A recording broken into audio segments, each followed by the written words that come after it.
24 मार्च 2023 एक ऐसा चमकता सितारा देखा गया जो चांद के बिल्कुल करीब नज़र आने लगा। क्या ये कोई सितारा है या कुछ और?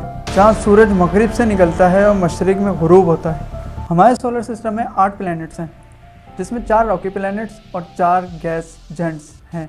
4 रॉकी प्लैनेट्स में से मरकरी हमारे सोलर सिस्टम का पहला, वेनस दूसरा, अर्थ तीसरा और मार्स चौथा प्लैनेट है। हैरानकुन बात यह है कि मरकरी सूरज के सबसे ज़्यादा करीब होने के बावजूद हमारे सोलर सिस्टम का दूसरा गर्म प्लैनेट है, और वेनस जो हमारे सोलर सिस्टम का सबसे ज़्यादा गर्म प्लैनेट है। जी हाँ, 24 मार्च 2023 को जो चांद के करीब देखा गया वो यही प्लैनेट है, वेनस, जिसे ज़ोहरा भी कहा जाता है। साइंसदानों के मुताबिक वेनस पर हमारी ज़मीन की तरह जंगल, समंदर, पहाड़ मौजूद थे। लेकिन फिर ऐसा क्या हुआ कि वेनस पर सूरज मगरिब से निकलता है और मशरिक में गुरूब होता है। यहाँ की ज़मीन लावा उगलती है और आसमान से तेज़ाब की बारिश होती है। फिर वेनस की ये हालत कैसे हुई और यहाँ मौजूद समंदर कहाँ गया? वेनस हमारे सोलर सिस्टम का दूसरा प्लैनेट है जो सूरज से करीब 108 मिलियन किलोमीटर दूर है। ये सूरज के गिर्द अपना एक चक्कर 240 दिन में मुकम्मल करता है, यानी वेनस का एक दिन 240 दिन के बराबर है। जहाँ हमारे सोलर सिस्टम में तमाम प्लैनेट्स एंटी क्लॉकवाइज घूमते हैं, जिसकी वजह से सूरज मशरिक से निकलता है और मगरिब में गुरूब होता है। लेकिन वेनस अपने एक्सिस पर दूसरे प्लैनेट्स की निस्बत उल्टी डायरेक्शन में घूमता है, जिसकी वजह से वेनस का एक दिन ज़मीन के 240 दिन के बराबर है। और वेनस का एटमॉस्फेयर हमारी ज़मीन के एटमॉस्फेयर से भी ज़्यादा मोटा है, जो बहुत ज़्यादा मिकदार में कार्बन डाइऑक्साइड गैस से भरा हुआ है। अब हमारी ज़मीन के मुकाबले वेनस का डिफरेंस यहाँ से लगाया जा सकता है कि हमारी ज़मीन पर कार्बन डाइऑक्साइड की मिकदार 0.05% है, जबकि वेनस पर कार्बन डाइऑक्साइड की मिकदार 96% है। वेनस पर कार्बन डाइऑक्साइड के इतनी ज़्यादा मिकदार होने की वजह से यह हमारे सोलर सिस्टम का सबसे ज़्यादा गर्म प्लैनेट है, जिसका टेम्परेचर 262 डिग्री सेंटीग्रेड है। आज से करीब 4.5 अरब साल पहले वेनस हमारी ज़मीन की तरह दिखाई देता था, जिसका साइज़ और डेंसिटी बिल्कुल सेम थी।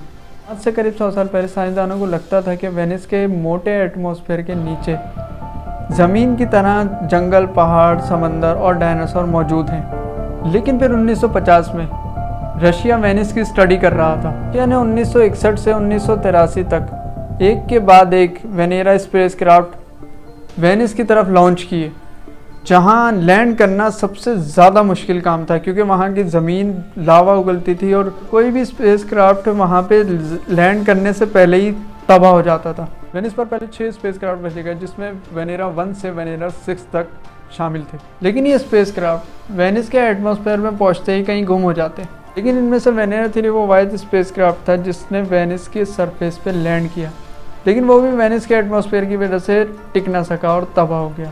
लेकिन रशिया ने हिम्मत नहीं हारी और 1975 में उसने वेनेरा 9 को लॉन्च किया, जो सक्सेसफुली वेनस की सरफेस पे जाके लैंड करा और वहाँ 55 मिनट तक एक्टिव रहा, जिसकी वजह से पहली बार हमें वेनस के सरजमीन की तस्वीरें देखने को मिली। वो वैसा बिल्कुल नहीं था जैसा हमने सुन रखा था। और फिर 1985 में वेनेरा 13 और 14 को लॉन्च किया, जिसकी मदद से हमें पहली बार वेनस की कलरफुल इमेज देखने को मिली। यहाँ की ज़मीन लावा उगलती है, इसी वजह से कोई भी स्पेसक्राफ्ट यहाँ पे ज़्यादा देर टिक ना सका। वेनस पर हमारी ज़मीन के मुकाबले में बहुत तेज़ हवाएं चलती हैं। हमारी ज़मीन पर जो सबसे ज़्यादा तेज़ तूफ़ान आता है, जिसमें चीज़ें उड़ना शुरू हो जाती हैं, उसकी रफ्तार 250 किलोमीटर फ़ी घंटा है, जबकि वेनस की नॉर्मल हवाओं की रफ्तार 360 किलोमीटर फ़ी घंटा है, जो हमारी ज़मीन के मुकाबले में कहीं ज़्यादा है, जो हमारी ज़मीन की हवाओं के मुकाबले में कहीं ज़्यादा है और इंतहाई ख़तरनाक भी। वेनस हमारे सोलर सिस्टम का सबसे ज़्यादा चमकदार दिखाई देने वाला प्लैनेट है। इसी वजह से 24 मार्च 2023 को हमें सबसे ज़्यादा चमकता हुआ सितारा जो चाँद की तरफ नज़र आया वो वेनस ही था, जिसकी सबसे मेन वजह इसका मोटा एटमॉस्फेयर है, जिसमें गहरे बादल तैर रहे हैं। इन बादलों पर जब सूरज की रोशनी पड़ती है तो इस रोशनी का 70% हिस्सा रिफ्लेक्ट हो जाता है, जिसकी वजह से वेनस चमकता हुआ दिखाई देता है। साइंसदानों के मुताबिक आज से करोड़ों साल पहले वेनस पर भी समंदर हुआ करता था, लेकिन आखिरकार वो कहाँ गायब हो गया?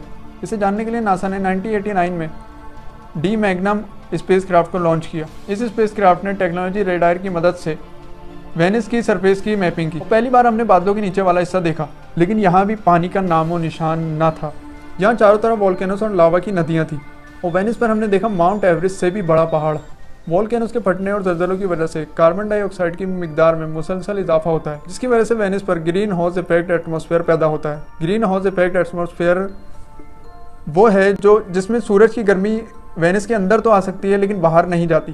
इसी वजह से करोड़ साल तक गर्मी वेनिस के अंदर जमा होती है और इसका दर्जा हरारत इतना बढ़ गया है कि हमारे सोलर सिस्टम का सबसे ज़्यादा गर्म प्लैनेट है। अब सवाल ये उठता है कि इसकी ये हालत हुई कैसे।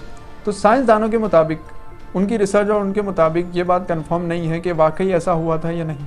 उनका ये कहना था कि ये वेनिस भी हमारी ज़मीन की तरह जंगल, पहाड़, दरख्त, समंदर मौजूद थे, लेकिन इससे गर्म पत्थर टकराने की वजह से इसकी डायरेक्शन भी घूम गई और यहाँ का सरफेस ज़मीन जो है वो लावा उगलने लगी।